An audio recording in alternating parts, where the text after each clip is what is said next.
Pagkatapos po ng sunod-sunod na rotational brownout, taas sigil naman sa kuryente ang nagbabadyang kalbaryo ng mga consumer. Ayon po yan sa pagtataya ng isang energy advocacy network.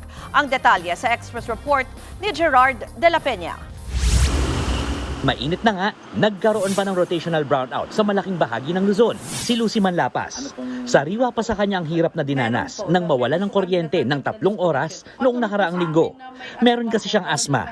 Kasi sa sobrang init, hindi po ako makatulog. Nasa labas lang po talaga kami dyan sa may terrace nakatambay.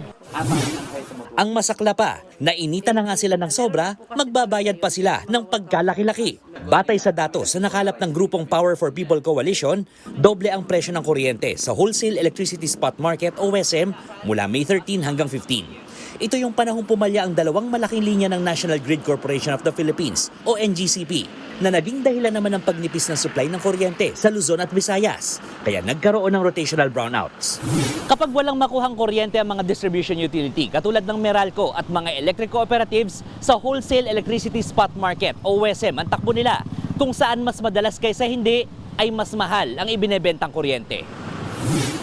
Dahil dyan, asahan na raw ang paglaki ng electricity bill pagdating ng Hunyo. Sino ngayon ang may responsibilidad sa hindi naman, wala naman tayong kasalanan doon eh. Right? Ang may kasalanan dyan, NGCP at yung mga nag-unforced shutdowns ng mga planta.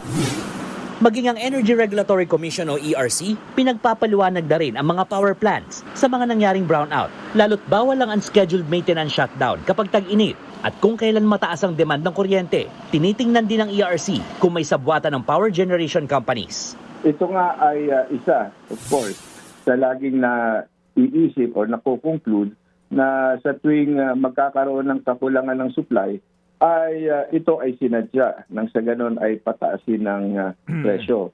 Nagbabalita mula sa Frontline, Gerard de la Peña, News 5. Mga kapatid, Ruth Cabalco, para sa mabilis na pasada ng mga balitang dapat niyong malaman, mag-follow at mag-subscribe sa social media pages ng News 5.